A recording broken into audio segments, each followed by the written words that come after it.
Hello, everyone, and welcome back. Today, Danny and I are finally getting to the long-awaited tracking video.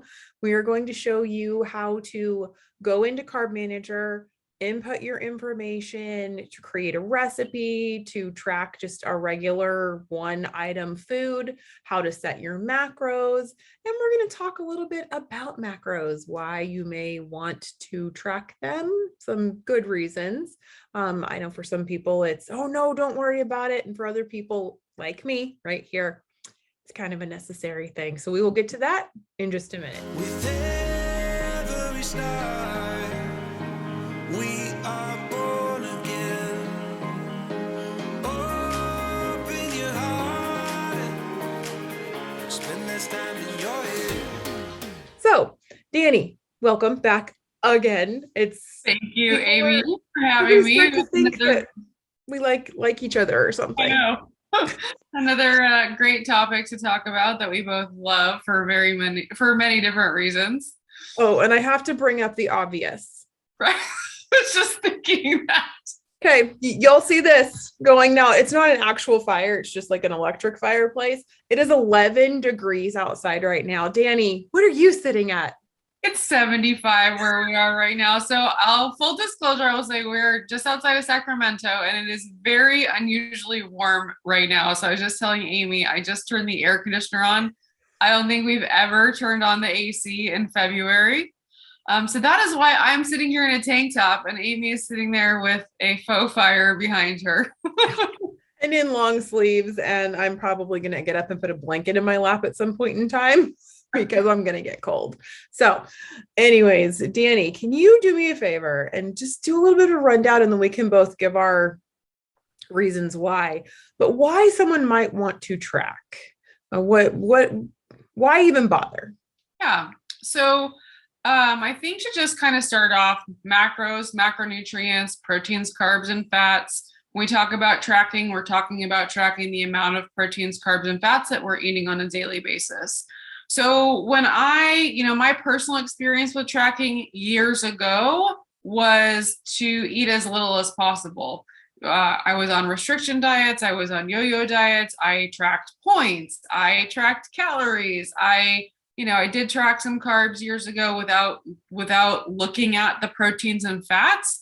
And so all of that, suffice to say, back then when I was 65 pounds overweight on a fat-free diet, was so that I could basically get myself to eat as little as I could to survive, which was like in the 1,000 to 1,200 calorie range.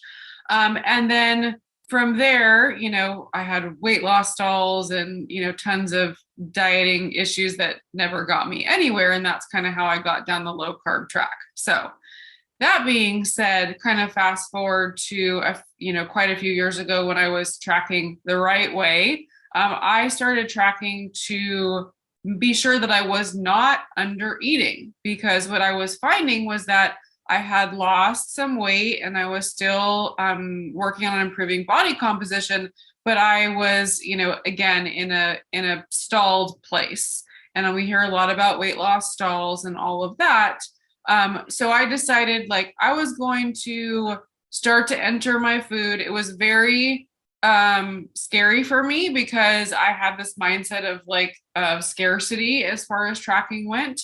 And so I started to change that mindset of, okay, if I'm going to do this tracking thing, my goal is to do this so I can make sure that I'm eating correctly, getting what I need, proteins, carbs, and fats, wherever that carb spectrum fell, on a daily basis, and then go from there, because I was still experiencing some hormone imbalances, some cravings, digestive issues, and that kind of thing. So that sort of led me down to, again, starting to shift the mindset of why I was tracking so that I could get enough food on a daily basis, from, years ago of restriction and all those triggering type thoughts. And my story is honestly very similar to yours. I need to track because I am still under eating. Mm-hmm. I actually just put in my TDEE and I'm close. Y'all, I'm close. I'm getting there. I'm getting close. So at one step at a time. But there is the other side of this as well. We have talked about the under eating part of it. What about the overeating part of it? Yeah. So I think, when it comes to tracking, there's two things that we're looking to avoid. We're looking to avoid under eating, and we're also looking to avoid overeating. Because when we're in the process, we come to carnivore or come to keto or low carb, and we know we have some healing to do from hormones, digestive issues, various things depending on the person. And within that sort of context of healing, there might be adrenal and cortisol imbalances. There might be sex hormone imbalances. There might be leptin and ghrelin hunger hormone imbalances. And we have to be sure that we eat what our body needs. So Amy just referenced TDEE, which stands for total daily energy expenditure. That's basically how much we expend on a daily basis. And we want to, one of the strategies that I use with my clients is helping them learn to eat up to that amount so that they can facilitate that healing process with all of the hormones that we just talked about. But it's also important that we don't overeat and try to do that at the same time, because that will actually stall the process and inhibit the healing from happening. Yeah. And there's some people that can handle a whole lot more than others. And if you're one of those people that can handle a whole lot more, I am not that person. Oh my gosh. I think, activity level definitely has a lot to do with it. Somebody's metabolism, how much muscle mass they have. Some people that are higher in body fat do have a higher muscle mass and higher lean mass, even though they might have higher body fat. I know that sounds a little bit weird, but we also, muscle mass is the most metabolically active tissue that we have. And so we have to make sure you support that total daily energy expenditure correctly so that you can continue, whatever that healing process is for that individual person. Yes. So I think that pretty much sums up the whole, why would you even want to bother? I know that for some people it stresses you out, but it can be a fantastic tool. It helps you learn where you are and where you should be. I'm still working on it, y'all. I'm still a work in progress. So what I'm going to do, go ahead, Danny. Yeah, before we get into it, I just want to maybe talk for a second, because we just talked about like tracking being a little bit stressful. So one of the things that is very prominent in the weight loss world is calorie restriction. We've all heard of restriction. I was referencing it before in the 1,000 to 1,200 calorie range. And we've also all heard that you must be in a calorie deficit in order to lose weight. Just because you're carnivore, you can't just eat as much carnivore food as you want and expect the scale or the body composition to change. So in the context of restriction versus deficit, it's important to really realize that calorie restriction slows metabolism, creates hormone stress, and continues to contribute to yo-yo dieting problems, as well as, due to unsustainability, because we all know that restriction is not sustainable. Anyone who's ever dieted, which I'm guessing some of your viewers have, know that it's incredibly unsustainable. Now, in the context of weight loss, once you get beyond the healing process of eating up to that daily energy expenditure, creating the correct calorie deficit can also create the right environment for fat loss while maintaining that muscle mass. So again, muscle mass being the most metabolically active tissue that we have, in order to decrease body fat in a way that helps to rebalance healthy hormone function as well as metabolism. And that's where I kind of fell victim to my eating problems, is that I never got up to the level I should have been at. I was always at 1,200, 1,400 calories, 1,500 calories. And I was like, oh yeah, I'm fine. I must be fine because I'm not gaining weight and I'm not losing weight. So this must be what my body needs. Not understanding that, no, it actually needs more. And you're not giving it enough, and it's afraid to let go of anything else. And so then my calorie deficit had to be 1,200 in order to see results, when in fact I needed to go back up to my TDEE which I'm still working on getting there, y'all. So I'm still technically yo-yo dieting until I get myself up to that point where I'm eating enough every day for what my body actually needs. And then we can work on the calorie deficit later on down the road. That I think so many people do, because we're like, oh yeah, I'm at 1500, I'm fine. It depends. Based on what you were just saying, because I think this is important to note, is that for those that might be starting in a lower range, like let's say you're chronically have dieted or under eaten in the past, it can take time to get up to that total daily energy expenditure amount, both physically and mentally. So physically, you might not be used to eating that much food. So going up to whatever your body expenditure is might actually feel like overeating to you. So if that's the case, it's okay to do it slowly. It's okay to take this process and kind of, adapt it in a way that works for you. And I think, similar to the concept of reverse dieting, if you can, I call it reverse tracking, and I'll get into kind of what I do with clients in just a little bit when we dive into the tracking further, but it can take time to get up to that amount. Again, we're not talking about overeating. So I just want to clarify, because, there's a lot of research out there that shows that overeating will not heal leptin resistance and hormone imbalances, which is definitely true. But again, it's all within the context of the individual and your body and your metabolism. Yes. And that's where I'm on this journey. I'm getting up to where I need to be. I'm slowly increasing. I'm paying attention to what I'm eating. I know I'm still not there yet, but I am getting there. Because if I were to just jump straight up to where I'm supposed to be, it says I'm supposed to be at, like, for my weight and height and age, I'm supposed to be just over 1700 calories a day. And if I did that every day, I honestly wouldn't want to eat for like a week because I just feel too full. So I'm working on it, and I'm working on getting my hormones to where they should be. So all of you guys get to watch me do this. So exciting. Okay. Now I think we're ready. I found out, my husband is amazing. He found out that Carb Manager is on the computer. So we get to do this for you guys right here. That way everyone can see.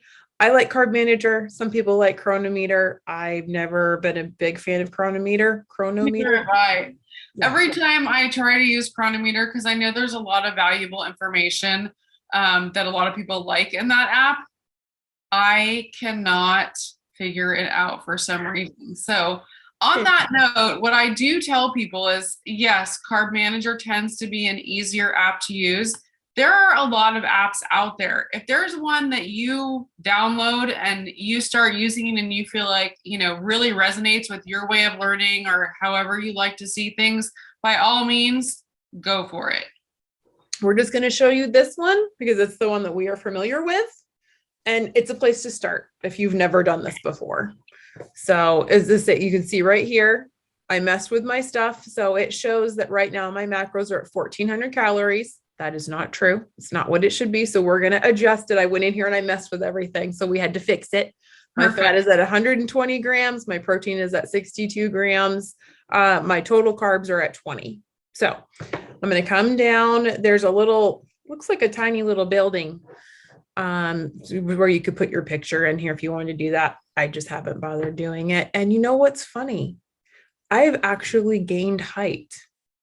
I am up to 5'8" now. Y'all, I used to be 5'8.5".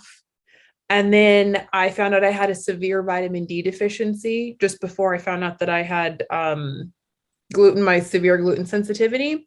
I actually lost 2 inches. Oh my goodness. In a year, I lost 2 inches. And the doctors were like, no, that's not possible.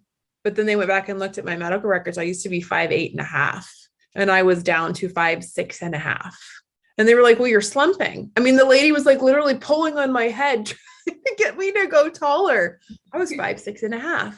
And so now that I've gone to keto and carnivore and ketovore, I'm back up to 5'8".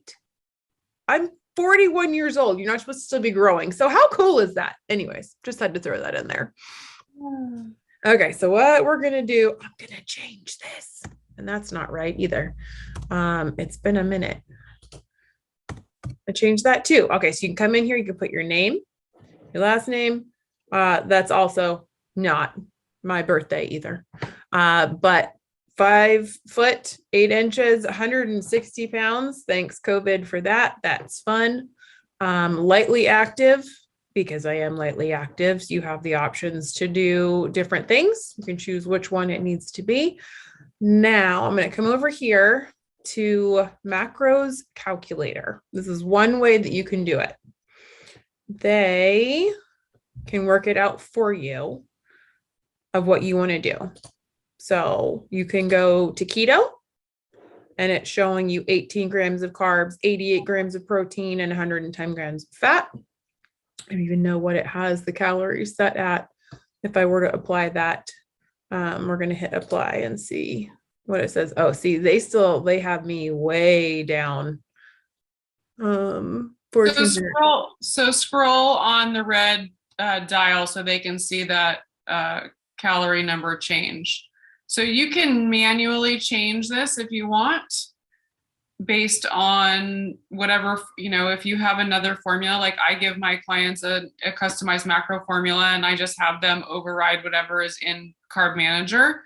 And you can create whatever deficit you want, whatever daily calorie or energy. I teach calories as energy because we want to have take in enough energy to be able to expend enough energy on a daily basis. But I just wanted Amy to kind of show you with that dial, you can make adjustments there. Perfect. And so now I'm up to my daily calorie goals because I'm still under eating. So we're going to leave that there. It says I'm still in a calorie deficit if I'm there. I wonder where it says that I should be. 1972, where I should maintain. That's a little high for you. Yeah, let's say I'm not there yet. Not yet. So we're going to put this back down. So even though that says deficit, just in the context of what we were just talking about a few minutes ago, is you can choose that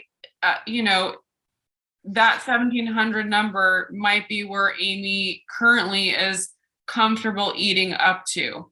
Not, whether that's mentally, like if she is coming from a place of eating 1200 calories a day and what is her real total TDEE is just too high at this moment, or physically, some of us are working on digestive issues or just physically can't eat that much. So you can make all these adjustments individual and you can adjust them by week, by month, whatever works for you. Okay. Perfect explanation. So now, as I was saying, you can set your macronutrients. You can choose keto.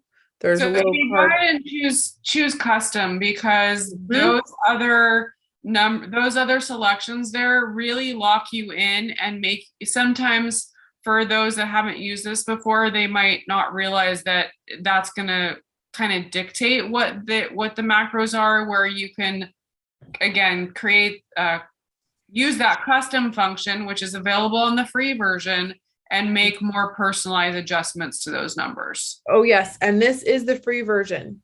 Just so that everyone knows, I did not pay for this version. So everything that I'm doing, you can do on the free version. You just have to close the ad every single time you open up the app. Don't get suckered into having to buy it. It's always on sale. Yeah, no, don't worry about it. Just stick with the free version. Okay, so custom, you have many options. Just go with the custom. Okay, so now let's go ahead and let's move some stuff around. So why don't you go ahead and walk me through what I should be doing right around. Perfect. So those of you that are looking at this, you'll notice that this has our carbs at 145, which is 33%, which is not where we want to be there. So if you're a carnivore, you're probably going to be somewhere between, 0 to 10. If you're a ketovore, it's probably going to be in the 10 to 15. And if you're keto, it's going to be 20 total. So Amy, why don't we go for 15 and see where that leaves us. So that's for you. For right now, that says 5%. So, okay, so there's our 15 carbs. And then for protein, let's put you at about, let's see what 120 looks like.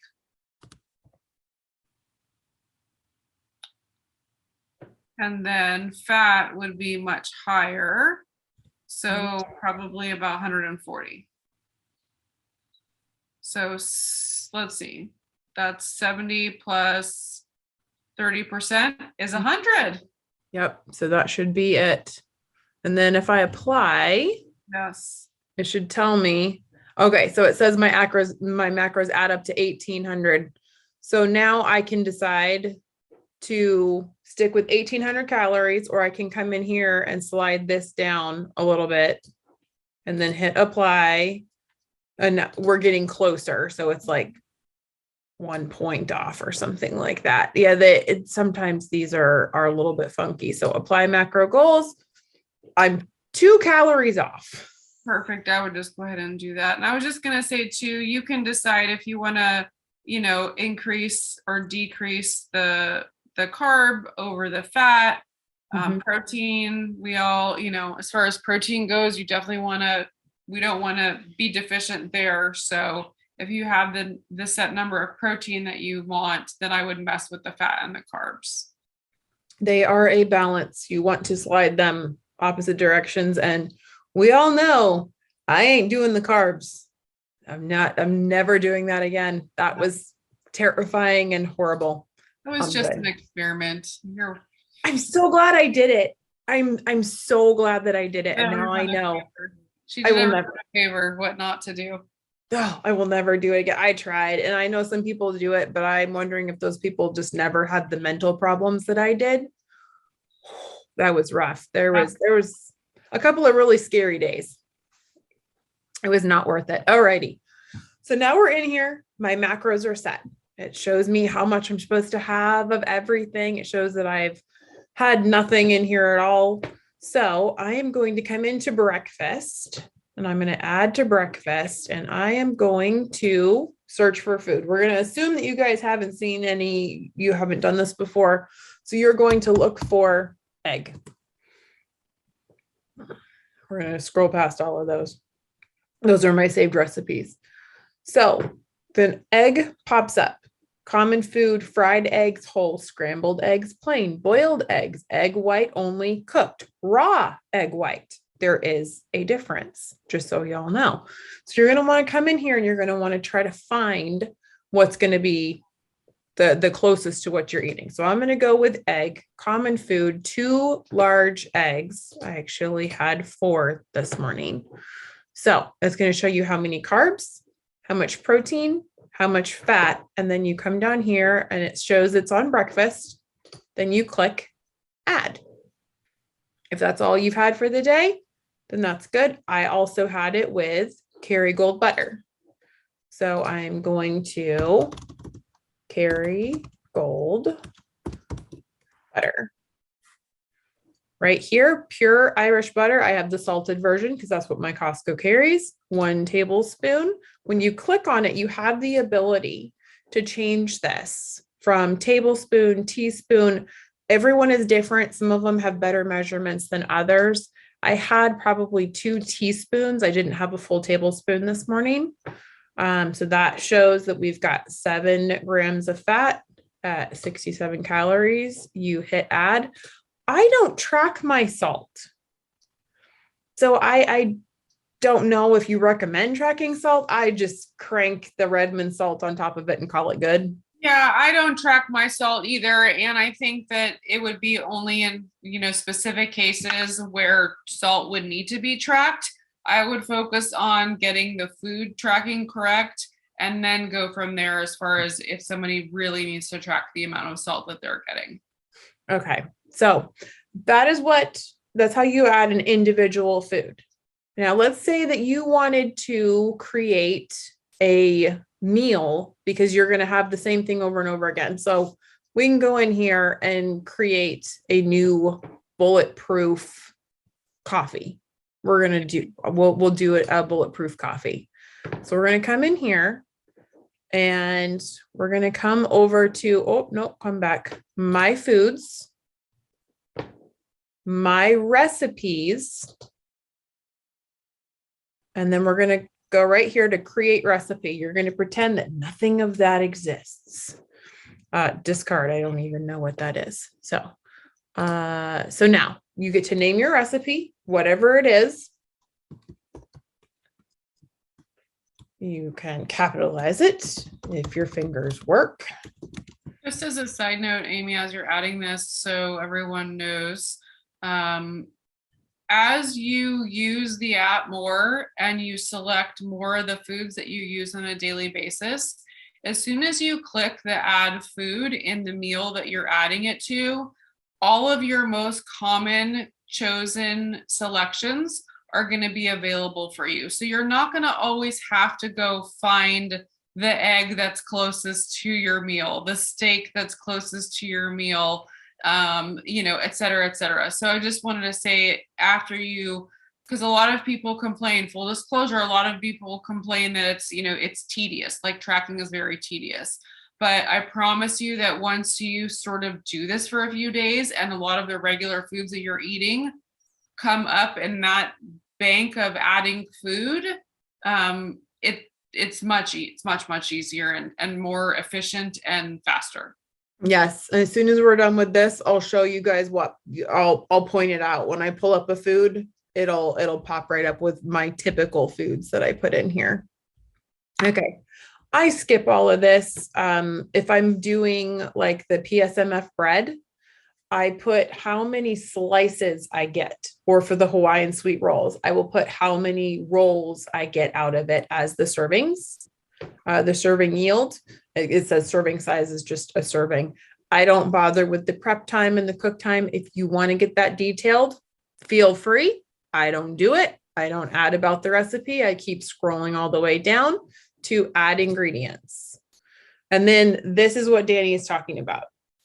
So when I just go to add a food, it brings up all of my most recently searched for foods so that I don't have to go back very far. I've been working on looking at different macros for different things for the girls. And so I've got a bunch of fun stuff in here. Okay. See, there's my bulletproof coffee right there, but we're going to make a new one. So the sweet leaf sweetener, English toffee, that is one that I use. And it's 7 drops. Some of them are very easily set up like that. Some of them you have to go searching for them. Some of them actually have a barcode. If it's on your phone, there is a little barcode scanner that you can scan the food with. I'd say probably about 65% of the time, the food will be in the bank. And then I can actually go in and do it. Sometimes I get something that it just doesn't register. Okay, so I have my drops. Then I do my vital proteins, collagen, peptides. I actually scanned this one with my phone in the app. I only do 1 scoop. A serving is actually 2 scoops, but I only do 1 scoop each time. I do 1 egg, not 4. That would be an interesting coffee. 1 egg. And then I'm going to, instead of scrolling, I'm going to do this coconut oil.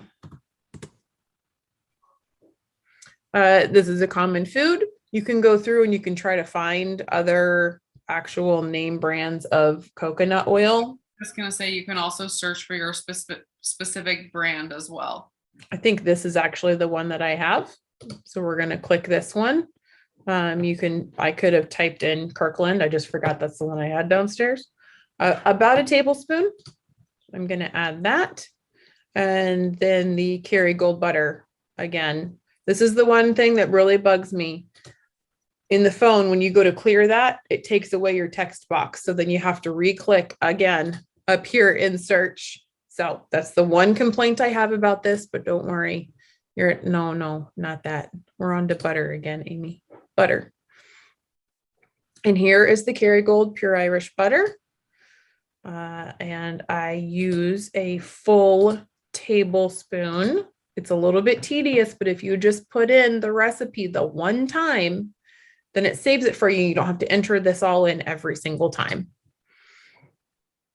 That There's should be everything. also another screen setting available for the serving size. I use the other one, but I don't see the option to switch it in here. But I always enter on my phone. So Yeah. again, it's just it's a learning curve, and whatever is easiest for you to look at, use, definitely consider that.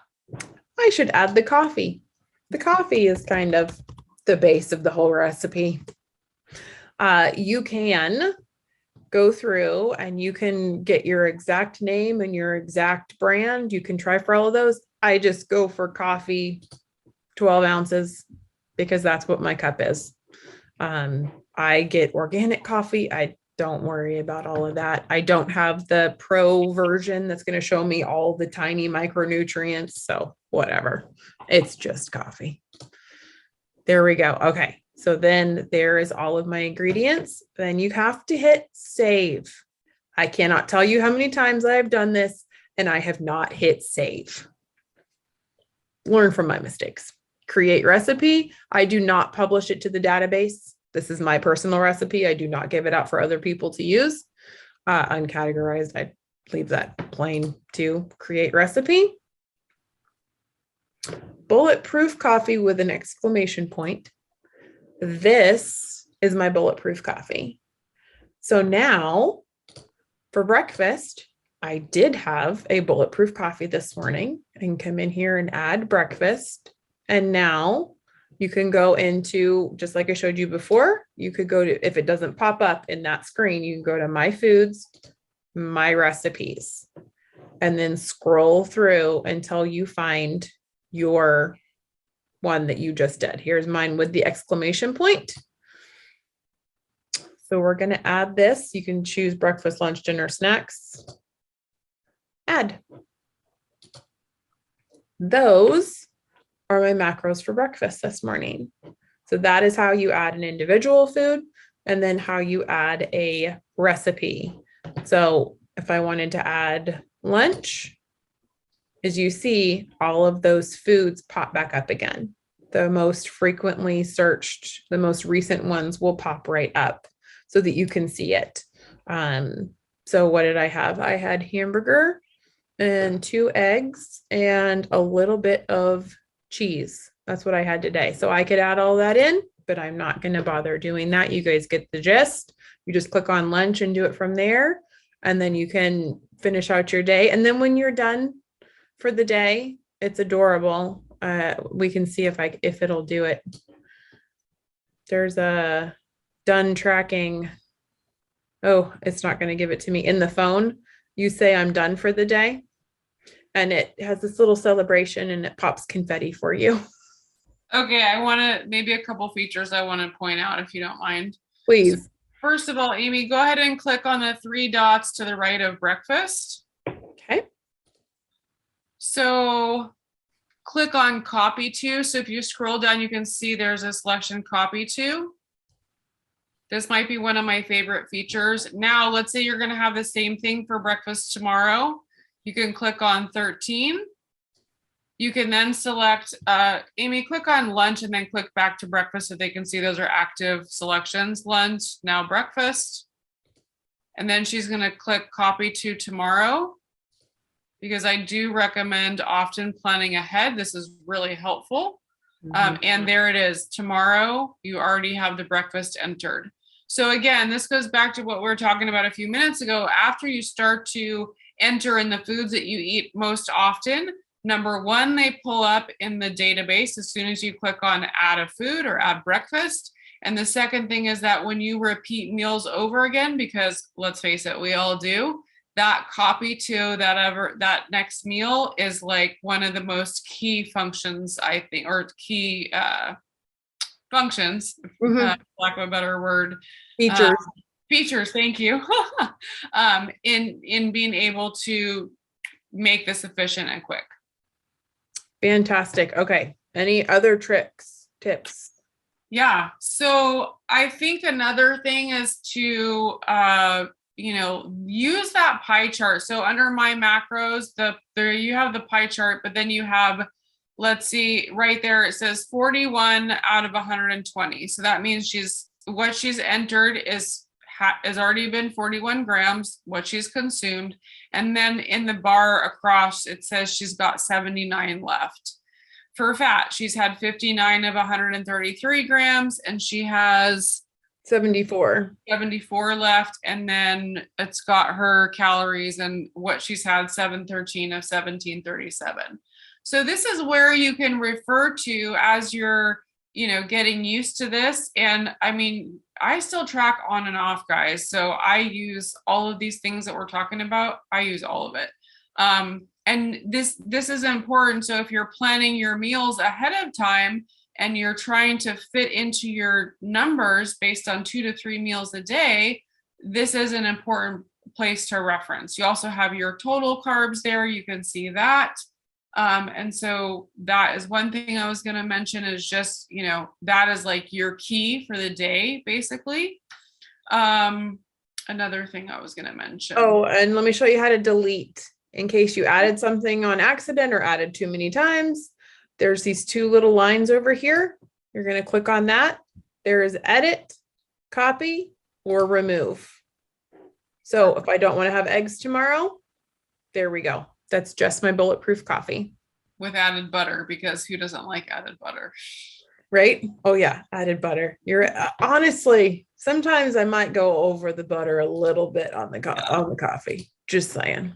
Okay, so let me talk about just a couple of strategies when it comes to tracking for various reasons. So, you're going to have your total for the day of proteins, fats, carbs, and calories. And we were talking about earlier eating in whatever, let's just go back to the example of the total daily energy expenditure. Let's say in Amy's case at 1700, she's really working on trying to be mindful of eating up to that amount because she knows that she needs to balance those hormones and give her body what it needs, all that good stuff. So one strategy that you can use is number one, planning ahead. So looking at what meals you might have either later that day or the next day. Enter those first so that you're not going back and you don't then, backtracking. It's hard to undo what you've already done if you've already eaten, number one. Mm-hmm. So using, breaking down like how much protein you need. So let's say it's, how many grams was that, Amy, set to? I don't know. I shouldn't have closed it down. Hang on. I'll bring it back up again. So she has it set to 120 grams. So for someone who's trying to refocus and they're not super familiar with their hunger signals yet, is taking that 120 and saying, okay, if there's someone that has 2 meals or 3 meals a day, they're going to divide that number by 2 or 3 meals. And that's going to be their goal of protein, their protein goal for that amount of meals. Same with fat and same with carbohydrates. Now, I know that a lot of you might be watching this thinking, I should listen to my body. Everyone says, listen to my body, eat when I'm hungry, stop when I'm full, all this stuff. A lot of people come into these ways of eating without knowing those things. And so this is a way to start retraining your body and your mind so that you can start to know what your body is telling you as far as those hunger signals go. And this is a great way to learn, when I eat a meal with 30 to 40 grams of protein and 30 grams of fat and 5 carbohydrates, this is how I feel. And so we are so jaded with how food makes us feel that this is a great way to start familiarizing yourself and becoming more in tune with your body rather than out of tune with your body, so to speak. So again, dividing those macros up by those numbers, by the amount of meals per day, and having that as the goal so that you can tune into those hunger signals and tune into what your body is actually telling you. Yeah. And Carb Manager kind of does it for you. Oh, but yes, you're right. They also allow you to have snacks. So they've taken some of those calories and broken them up into the snacks as well. So I don't know if there's a way to get rid of the snacks. Let's see. No. So let's talk about snacks for a second. So a lot of people ask me, and Amy, I'm sure, what is your feeling? What's your opinion on snacks? So here's my opinion on snacks. If you're physically hungry, then you should have a snack. However, you should be evaluating, number one, evaluating your meals and making sure you're eating enough at meals to truly work your way towards feeling satisfied. Okay, that's the first reason why we need a snack.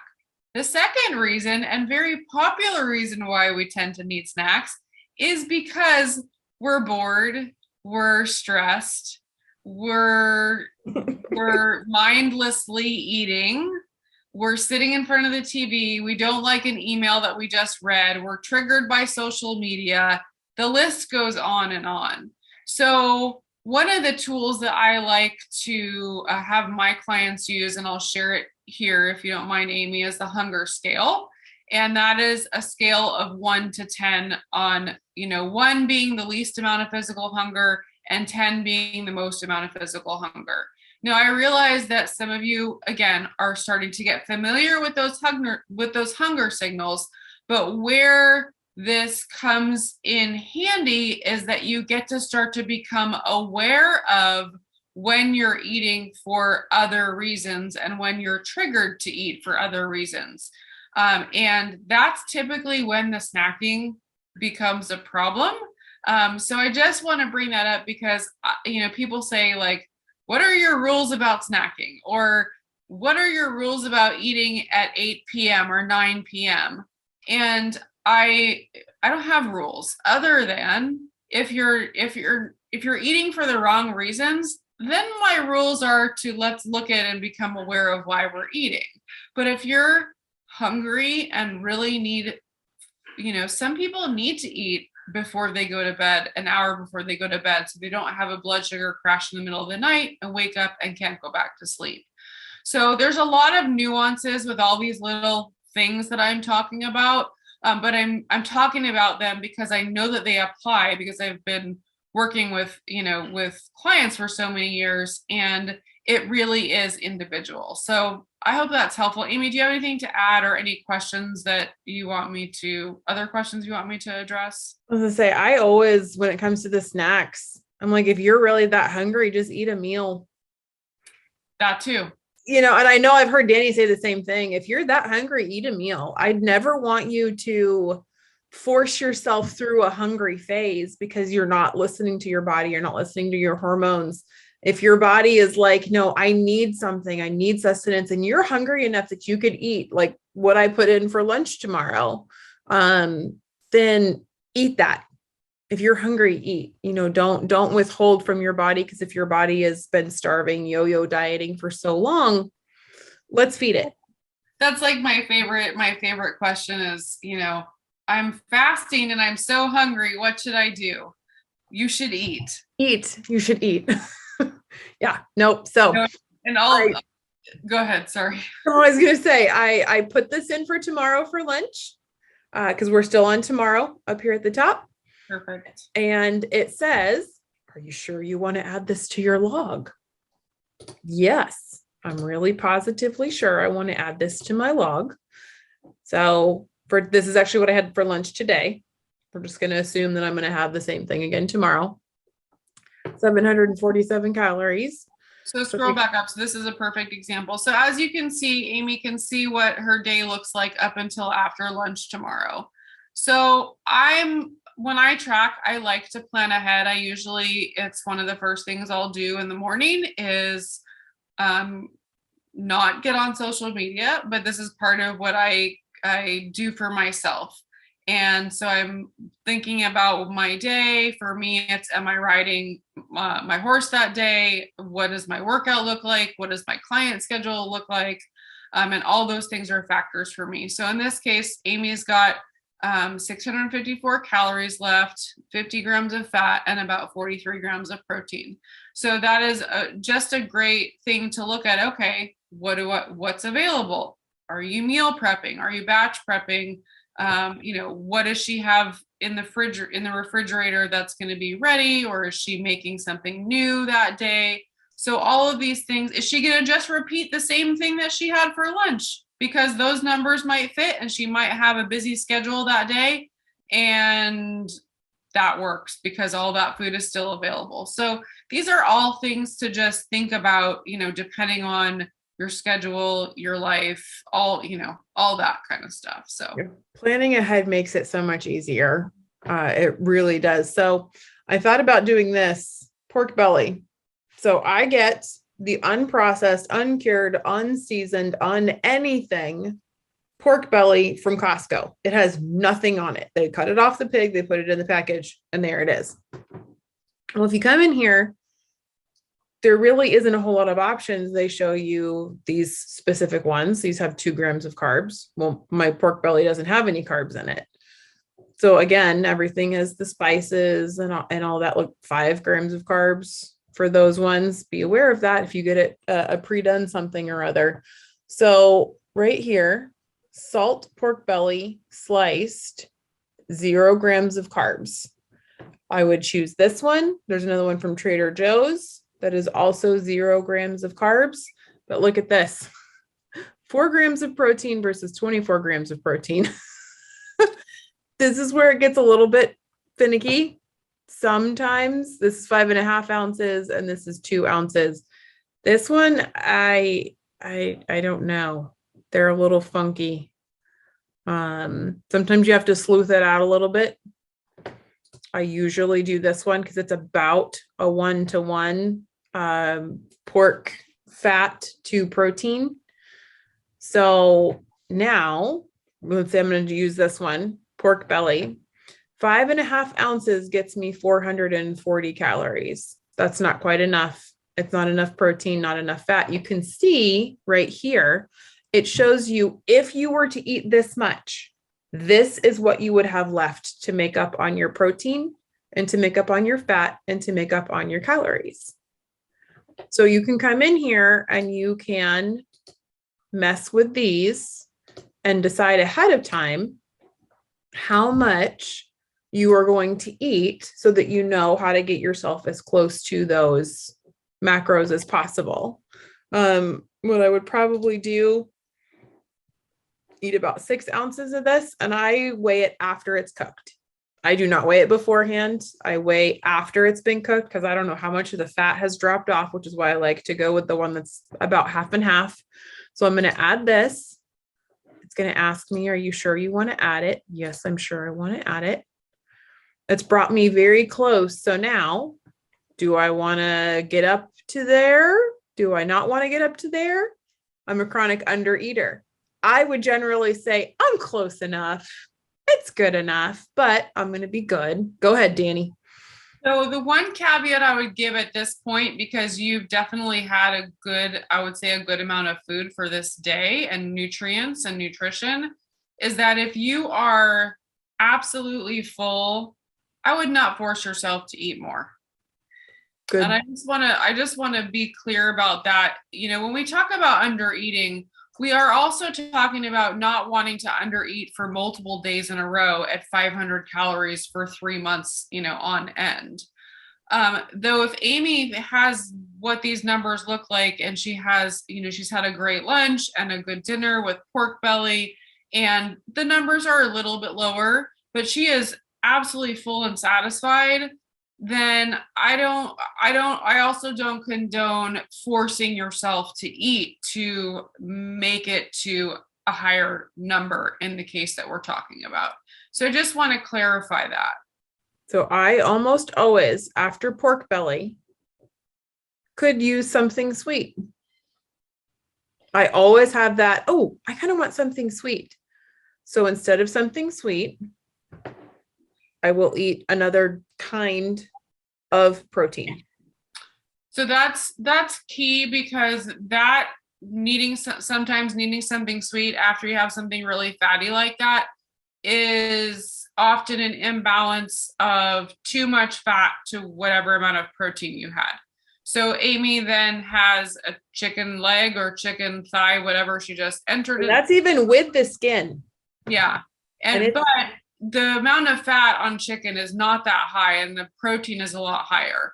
So I just want to point out that sometimes those feelings that we have after meals, if it's not a habit that you're trying to get over from years of having something sweet after you have dinner, that it can be your body saying like, hey, there's a little bit of a mismatch here. I might need a little bit more protein. Sometimes it could mean that you need a little bit more fat as well. If you had something really lean and you had that type of symptom or that type of response. Yes, I have found that adding a different kind of protein is generally enough to hit that spot, and it'll take it away to where I'm like, okay, no, I'm good. After I eat that and then I am full, but not overstuffed, y'all. I can't go to Thanksgiving stuffed. I will literally throw up if I overdo it. One bite too many and I will throw up, not of my own will. My body will do it on its own. So for me, I know when enough is enough and I will never push it too much. But then I've gotten pretty darn close to my macros for the day. I went 6 over on my protein. I met my fat exactly, and I only went over by 1 calorie in the form of energy. We're talking about how much energy I needed. Planned ahead. It's already done for me. When I wake up in the morning, I know exactly what I'm going to eat. I don't have to stress about it. And yes, sometimes you do have to make adjustments and kids, and you run out of time and things happen, which is why these little things over here exist, and you can change it and it's fine. But for the most part, no, we're going to leave it just the way it was because it was just fine. But for the most part, this actually relieves a lot of stress. If you can take a little bit of time and plan out your day ahead of time, then like Danny said, she does it first thing in the morning, takes time for herself to plan for herself, and then it's done. It's over with. Putting in your recipes, yes, it's tedious, but it is absolutely worth it because now every time I want a bulletproof coffee, I can just click it to as many days as I want to have it on there and copy it forward. It makes it a lot easier. All right, stop sharing. There we go. So I would like to talk for a minute about when you're coming into this sort of realm of tracking and it might feel really, really overwhelming. So I do a little bit, depending on the client and their history is going to depend on what approach I take with them for tracking, for macros, for macro formula, all of that.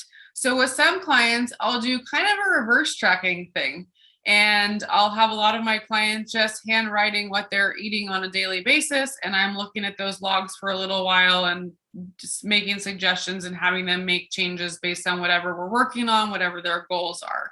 A lot of the clients that I have had come to me like very anti-tracking, after a couple of months of sort of reversing this process and shifting the mindset, I've had so many clients like, hey, you think you could give me my formula now? Like, I think I'm actually ready to dive into this tracking thing and really do it the right way. So I just wanted to share that because I know that it can be triggering. It used to be triggering for me. And there's ways to sort of get past that, shift that mindset, and, get into a position where you can actually use this to make sure you're getting what you need on a daily basis, make changes. So some start with that 50-50 ratio of protein to fat. Others are adjusting more fat. Like I have a lot of my female clients that have hormone imbalances on a little bit higher fat. Sometimes, the higher protein for those that are trying to, change body composition. But also, sometimes I do higher fat for the ones trying to change body composition because fat can actually be muscle sparing because of the effect that it has on us physiologically. So there's a lot of nuances and, so many different ways that you can approach this. So that is a little bit of tracking in a nutshell with a whole lot of little wisdom nuggets. That's what I'm calling them now because Donna from the Mighty Network, She's one of the moderators. Oh my gosh, she drops these wisdom nuggets on us, and I love it. So that is our new term, wisdom nuggets. Perfect. Hopefully that helps you guys figure out how to track. Hopefully it encourages you to even want to try, maybe look at it, gives you another, tool in your belt towards your goals and trying to achieve your health. So please let me know down below if we forgot to cover something. Then we can questions. You can post them here. DM me on Instagram at carnivore.keto.fitness. Or come and join us in the Mighty Network where we go over a whole lot more of this kind of stuff. So we get lots of Amy and I together every week. Just saying, you might not want all of that of us after this video.